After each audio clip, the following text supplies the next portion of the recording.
날마다 쓰는 나의 신앙일기 TV 데일리 큐티 나무향기입니다. 오늘은 히브리서 1장 1절부터 3절을 묵상하겠습니다.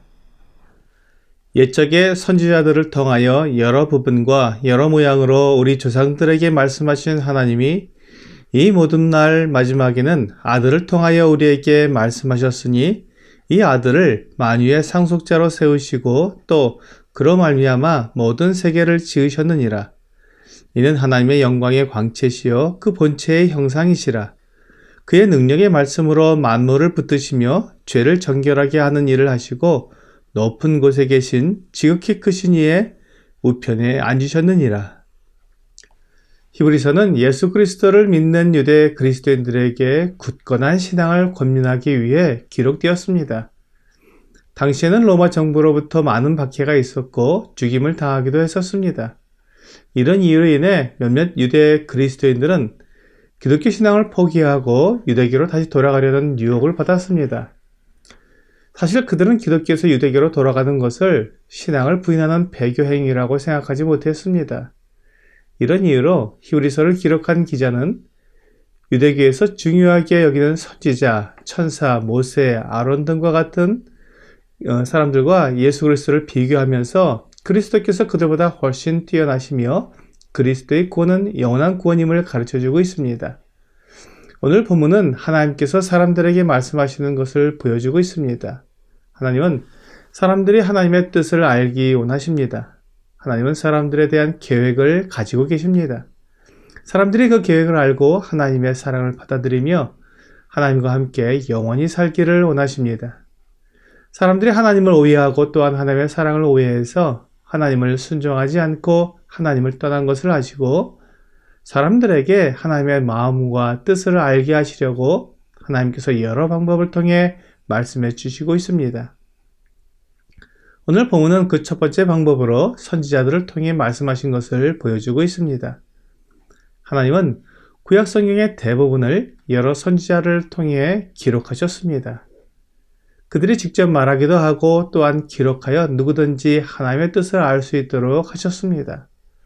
선지자는 하나님의 말씀을 꿈으로나 환상으로나 계시로나 받아서 사람들에게 전해주는 사람들입니다.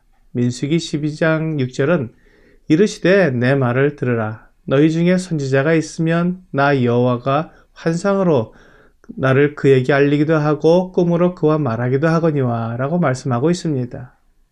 선지자는 환상이나 꿈으로 하나님의 말씀을 듣고 그것을 백성들에게 전해줍니다. 그리고 그들이 말하는 것이 하나님으로부터 온 것임을 증명하기 위해 이적과 기사를 보여줍니다. 신명기 13장 1절입니다.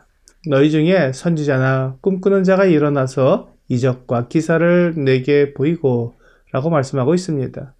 이렇게 선지자가 하나님께 말씀을 받아서 전할 뿐만 아니라 이적과 기사를 통해 그 말씀의 정확성을 나타내는 것을 보면서 사람들은 선지자를 위대하게 여겼습니다. 선지자들 중에는 모세처럼 이스라엘 민족을 구원한 선지자도 있고 엘리야, 엘리사와 같이 전쟁에서 이기며 백성들을 하나님께로 돌이키게 하는 선지자도 있었습니다. 그리고 이사야, 예레미야와 같이 나라가 망할 것을 예언하면서 눈물과 고통 가운데 하나님의 말씀을 전한 선지자도 있었습니다. 선지자들이 이렇게 백성들을 섬겼기 때문에 이스라엘 백성들은 선지자를 하나님 대하듯 했으며 그들이 전해주는 말씀을 매우 중요하게 여겼습니다. 하지만 선지자들이 전한 하나님의 말씀을 인정하는 사람들도 있었지만 또한 많은 사람들이 선지자의 경고와 저주의 말씀을 싫어하여 선지자들을 배척하고 괴롭히기도 했습니다. 하나님의 말씀이 이렇게 사람들에게 받아들여지지 않고 미움을 받게 되었습니다. 그래서 거짓 선지자들이 일어나서 백성들을 미혹하기도 했으며 오히려 참된 선지자를 비방하며 거짓을 말한다고 박해를 하기도 했습니다.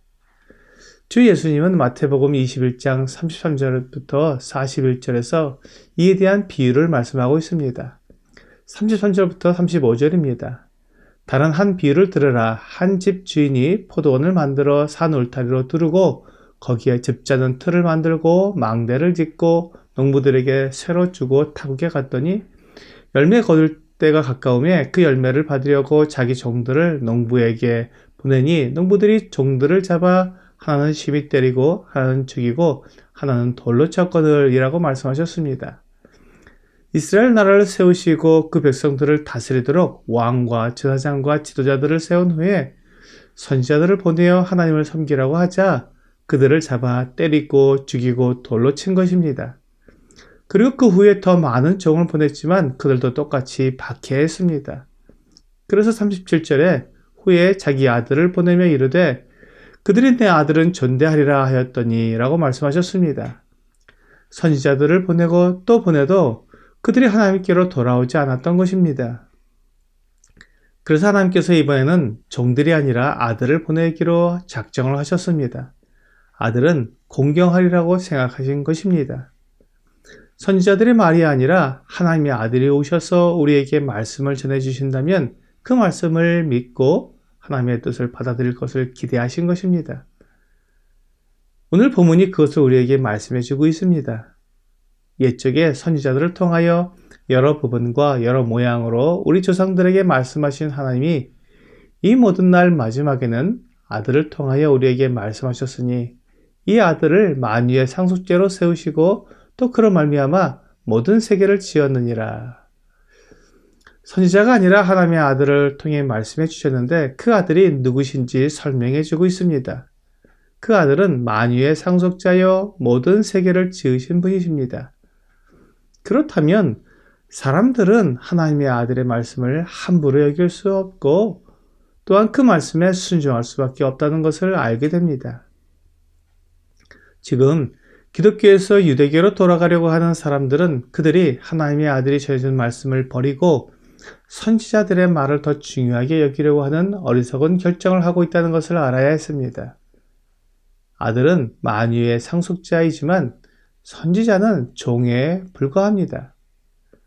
온 세계를 지으신 창조주를 버리고 사람을 따르기로 하는 것은 너무 어리석다는 것을 알아야 했습니다.